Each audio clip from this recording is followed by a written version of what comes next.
Jean-Luc Mélenchon, bonjour. Bonjour, monsieur Bourdin. Jean-Luc Mélenchon, juste un mot sur la Grande-Bretagne. Theresa May, qui pour l'instant, a perdu la majorité absolue, n'est pas certaine de pouvoir composer un gouvernement. Les négociations sur le Brexit seront plus difficiles que prévu. Commentaire? Eh bien, mon commentaire, c'est d'abord de remarquer que madame May, elle, est allée devant les urnes quand elle a eu l'intention d'appliquer une autre politique que celle pour laquelle son parti a été élu. Je trouve que c'est à son honneur, c'est la démocratie. Leçon numéro 2, et non la moins intéressante, c'est le score de monsieur Corbyn qui va avoir gagné, la gauche, va avoir gagné 20 ou 30 sièges, après qu'on ait traité de diplôme de puce, de tout, quoi. Ce qu'on m'a fait à moi, multiplié par 2. Et les électeurs anglais lui ont donné une force et une puissance que je m'espère ce dimanche. Alors justement, législative premier tour en France dans 2 jours. Emmanuel Macron préside depuis 1 mois. Vous dites déjà, la mèche est allumée, la révolution est en route. Pourquoi? Oui. Là, j'ai parlé de révolution. Non, oui, vous l'avez dit. Oui. Je parle de révolution citoyenne au sens, si vous voulez, parce que je veux sortir de l'imagerie que les gens ont à propos de la révolution. Ce qu'il faut bien comprendre, c'est l'état d'abandon, pas du fait de monsieur Macron, c'est une politique accumulée, monsieur Sarkozy, Hollande, l'état d'abandon du pays. C'est-à-dire, vous avez des endroits où pratiquement plus rien ne marche et où il n'y a plus aucun service public. Donc, il y a les gens qui ont balayé les Républicains et le Parti Socialiste, c'est pas en raison des personnes de ces 2 partis, c'est en raison de leur politique. Et là, s'annonce avec monsieur Macron du concentré encore plus violent. Les 2 premières choses qui sont connues grâce à la presse, parce que sinon on restait comme des imbéciles jusqu'au premier tour, c'est la remise en cause de tout le code du travail, et c'est-à-dire la situation juridique de 18 millions de personnes, et deuxièmement, les libertés publiques et les libertés individuelles, puisqu'il veut transposer dans la loi ordinaire les dispositions de l'état d'urgence. Donc, si vous voulez, cet homme est très frontal, et le pays, lui, est dans une immense attente, et à mon avis, une immense illusion à son sujet. Ça veut dire que la mèche est allumée. Oui, c'est ce que vous dites. La mèche est allumée. Les gens ne veulent les pas insoumis, vous êtes prêts à descendre dans la rue, presque. Je lisais l'interview que vous avez accordée au magazine Society, vous l'avez lu. Oui, hélas pour moi. Mais comment? Pourquoi hélas? Non, allez-y, excellente continuez. cette interview. Merci, excellente. monsieur Bourdin. Vous dites, vous dites le conflit est pour moi une stratégie politique. C'est vrai? C'est une stratégie politique? Bien sûr, en 2012, c'est très classique. Oui. Alors, en 2012, avantage que cette fois-ci, honnêtement, cette fois-ci, je me passerai bien des polémiques que me vaut ma langue, lorsque, par un mot qui me sort, qui me coule des lèvres, j'allume un incendie. Mais oui, ça l'a été parce que c'est assez logique. C'est le conflit au sens, pas la violence, le conflit, la polémique qui ouvre l'esprit, effondre l'évidence, fait réfléchir. Alors, il y a un coût au conflit, à la conflictualité. C'est que vous dites, c'est un peu trop. Mais en même temps, vous réfléchissez, vous dites, oui, mais c'est pas que faux. Et voilà comment quelqu'un comme moi fait avancer des idées qui au départ étaient assez minoritaires ou totalement inconnues. Alors après les législatives, qu'allez-vous proposer aux insoumis? Alors déjà que vont faire vos insoumis? Déjà, nous allons mener une bataille que nous n'avons pas choisie, mais qui arrive sur nous. Si nous avons gagné, l'affaire est réglée, nous appliquerons le programme L'Avenir en commun.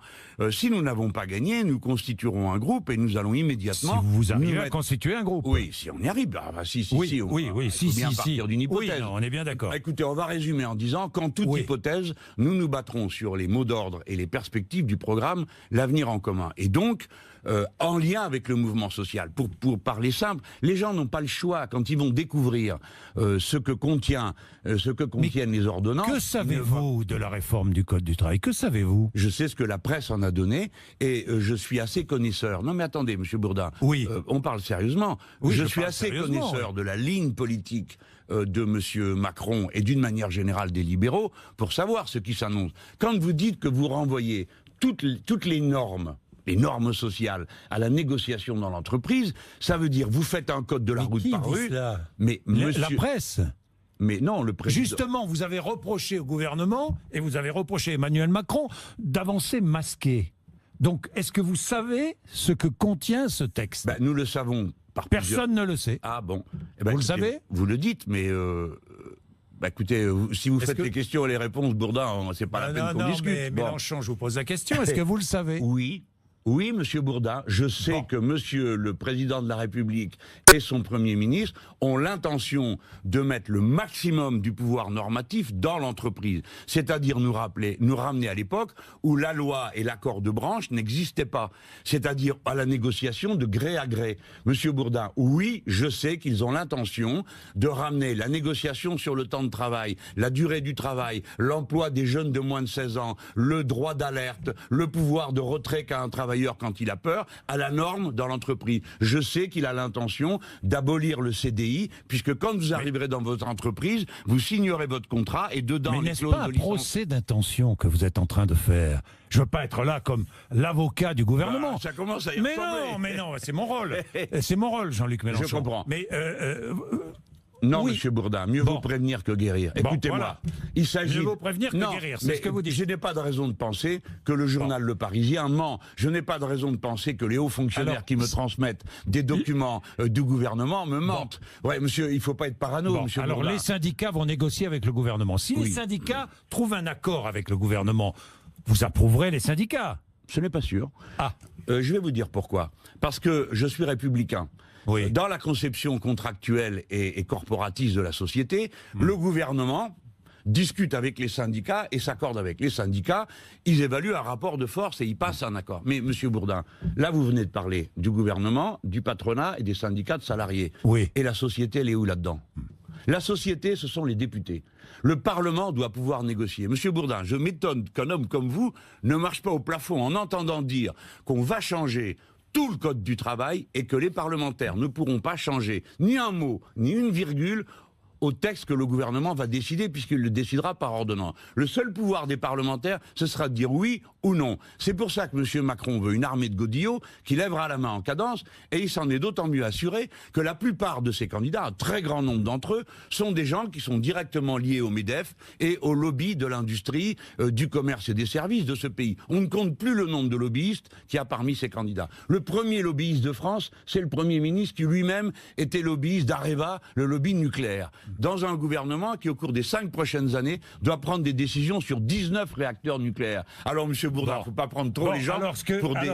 c'est mon rôle, en plus, de le dire. Oui, c'est votre rôle, c'est mon rôle de poser des questions. Jean-Luc Mélenchon, le rapport de force, toujours. Vous êtes dans le rapport de force, volontairement, vous l'avez choisi, pourquoi pas.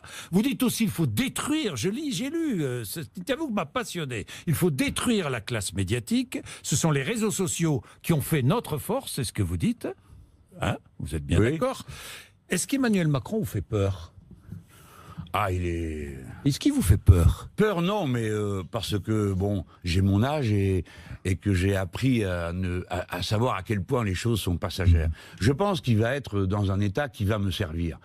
Car évidemment, je me vis comme celui qui a la responsabilité d'animer l'opposition humaniste, écologique, sociale face à lui, d'accord? Alors, je pense qu'il va commettre l'erreur. Vous savez, il a dit qu'il était jupitérien. Imaginez-vous, je vous ai dit une chose pareille, ce que vous m'auriez dit, monsieur Bourdin. Oui, jupitérien. Il y a un vieil adage latin qui dit « Jupiter rend fou ceux qu'il veut perdre ». Cet homme va finir par croire qu'il est capable de marcher sur les eaux.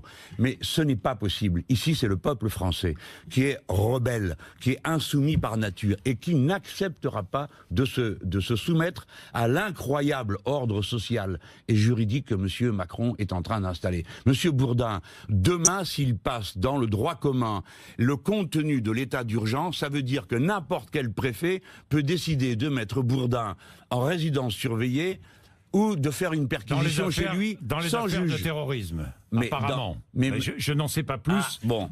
Vous non plus, vous savez ce qu'il y a dans la presse. C'est ce qu'on reproche à Emmanuel Macron. Vous le lui reprochez. Évidemment. Mais écoutez, de ne rien dire avant la législative. C'est ce que je lui reproche. Si c'était la démocratie comme en Angleterre, Madame May, elle sait qu'elle a une situation pas croyable, elle dit je vais voir les... Je dis, voilà. Elle dit, je dis aux Anglais, voilà comment je vais m'y prendre. Vous êtes pour, vous êtes contre. Oui, mais... Attendez, cet homme-là, s'il n'y avait pas eu le Parisien... Parce que moi, je fais le bilan quand même. Hein, on dit toujours que j'ai du mal des médias. J'ai passé 3 semaines à muser la peau. Vous dites souvent du mal des médias. J'ai passé 3 semaines à muser, à essayer d'alerter sur le code du travail. J'y arrivais à rien. Heureusement, le journal Le Parisien a fait le boulot. Hier, c'était le journal Le Monde qui sort le texte sur... Je vais y revenir. Voilà, sur l'état d'urgence dans le droit commun. C'est-à-dire 4 jours avant l'élection et 3 jours avant, on apprend des choses énormes qui s'est soigneusement tenu cachées. Non mais ça, d'accord. C'est un problème pour la démocratie. Non, mais je vais y revenir. Il n'empêche que Emmanuel Macron vous répond, nous avons besoin de travailler ensemble, la gauche, la droite, les bonnes volontés de droite et de gauche, ça marche. Pourquoi ne pas aspirer à la bienveillance, vous dit-il ? Bon, alors il y a deux... Bah oui. C'est habile de sa part, mais ça s'appelle la démocratie. C'est ce qu'il dit aux Français. Oui, bien sûr. Et les Français, regardez les enquêtes. Les Français le croient et les Français tout va bien. aspirent à cela. Non, mais nous devrions tous les deux chanter Alléluia. Mais non, mais Jean-Luc Mélenchon, je ne dis pas bravo. Alors, je vous dis quelle est sa position. Ben, j'ai compris, tout le monde est au courant. Il est heureux que vous la rappeliez parce que ça nous manquait. Mais moi, je suis obligé de dire, ce pays reste une démocratie. Nous n'avons pas élu un roi.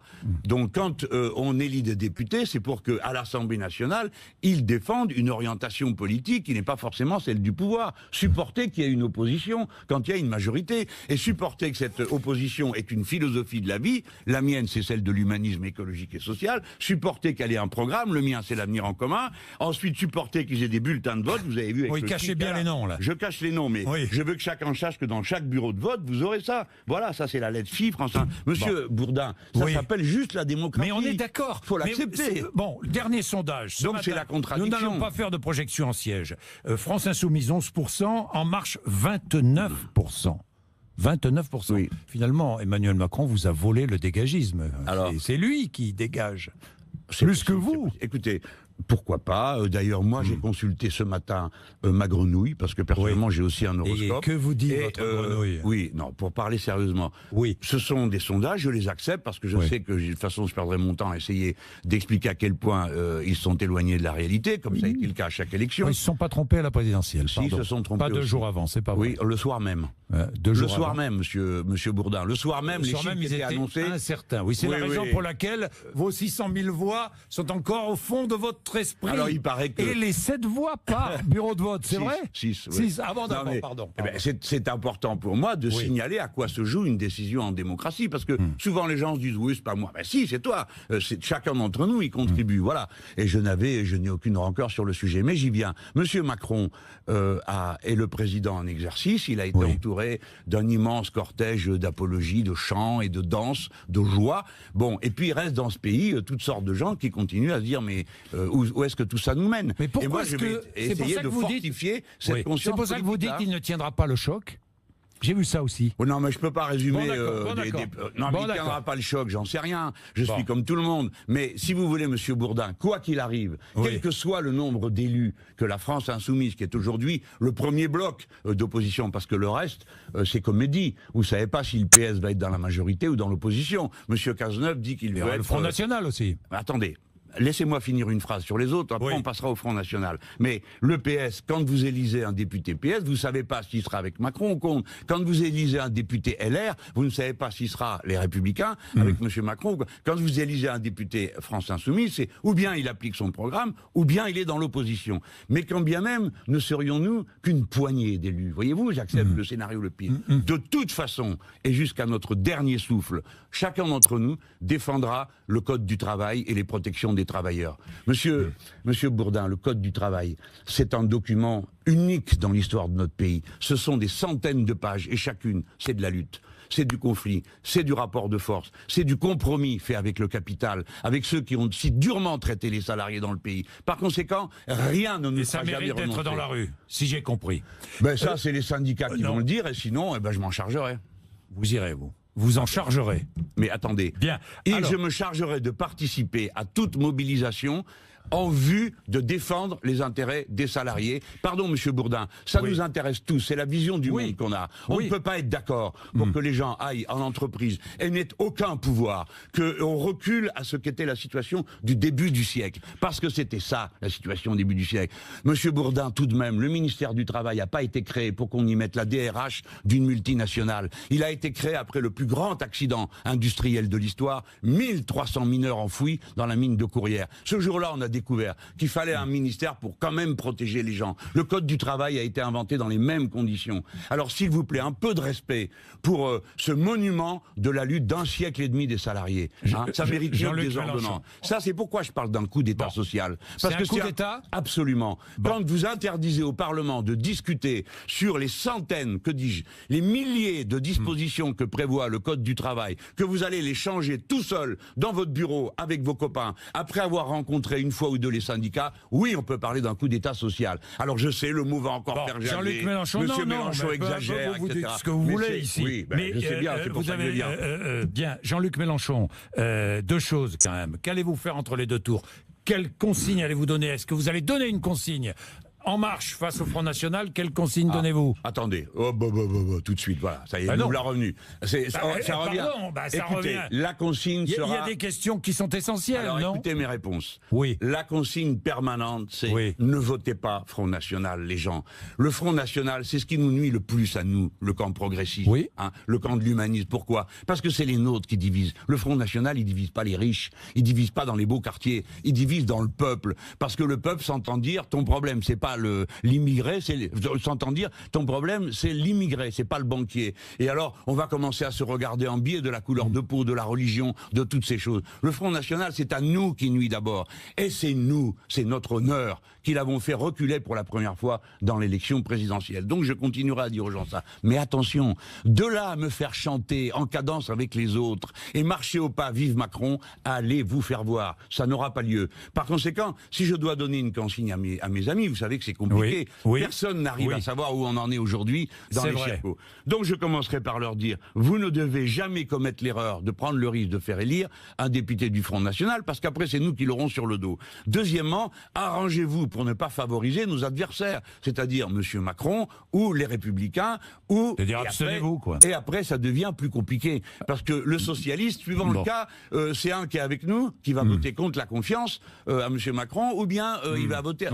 Donc, il y aura du discernement à avoir sur place. Par exemple, voilà, si au deuxième tour, il y a un communiste qui est devant nous, il faut s'accorder avec lui. Et si le communiste est derrière nous, il vaudrait mieux qu'il s'accorde avec nous. Bon, Bernard Cazeneuve a déposé plainte. Je veux rapidement revenir. Finalement, ce mot... Bernard Cazeneuve se serait occupé de l'assassinat de Rémi Fraisse. Ça a permis de reparler de la mort de Rémi Fraisse, non ? Beaucoup, oui.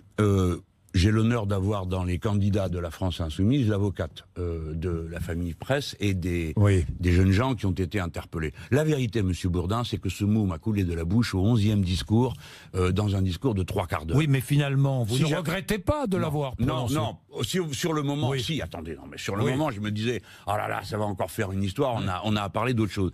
Et puis aussitôt, mes amis m'ont appelé le soir, du Grand Sud-Ouest, et m'ont dit, surtout tiens bon, parce qu'enfin on a l'occasion qu'il y ait un procès pour savoir ce qui s'est passé vraiment cette nuit-là. Compte tenu des enquêtes qu'ont menées des journaux comme Mediapart, ou surtout Reporter.fr, qui est un site extraordinaire, qui a mené une enquête d'une profondeur inouïe sur ce qui s'est passé à ce moment-là. Et on voit que le coupable, en aucun cas, ça sera le gendarme, parce que c'est un hasard que ce soit lui qui, à ce moment-là, ait tiré la grenade offensive. Ce qui n'est pas un hasard... C'est celui qui a donné l'ordre. C'est ceux qui ont donné les ordres d'en tirer autant, et dans le tas, et en pleine nuit. Bernard Cazeneuve aurait dû démissionner ? À l'époque, c'est ce que j'avais demandé, j'étais pas le seul. Madame Duflot avait demandé pareil, il y avait eu une pétition pour demander qu'il démissionne. Donc je trouve extraordinaire que maintenant, tout d'un coup, ils prennent ces airs de type pincé sur une situation qu'ils connaissent très bien. Alors, donc il y aura un procès. Donc on est venu, monsieur Bourdin, je ne veux pas abuser de la parole des gens qui s'adressent à moi, car toutes sortes de gens viennent me voir. Mais beaucoup de gens m'ont dit merci. Merci, on va enfin savoir, et parmi les plus proches de Rémi Fraisse. Et dernière question, est-ce qu'Emmanuel Macron, et je reviens sur le sujet que vous abordiez tout à l'heure, est-ce qu'Emmanuel Macron vous fait peur lorsqu'il décide d'élaborer une nouvelle loi qui transfère finalement l'état d'urgence dans la loi ordinaire ? Bien sûr, monsieur Bourdin. Je vais aller au fond philosophique. Quand nous affrontons les actes terroristes et les bandes armées terroristes, notre but est évidemment de gagner. Nous savons que nous sommes dans la durée. Qu'est-ce que ça veut dire gagner ? 1, ne pas se diviser. 2, les neutraliser par tous les moyens qui sont à notre disposition. Et 3, ne rien changer à notre manière d'être, à notre société. Regardez comment les gens sont magnifiques de courage. Le lendemain des attentats, dans tous les pays, les gens disent, puisque c'est comme ça, demain, on retourne au cinéma, on va boire un coup à la terrasse d'un café, etc.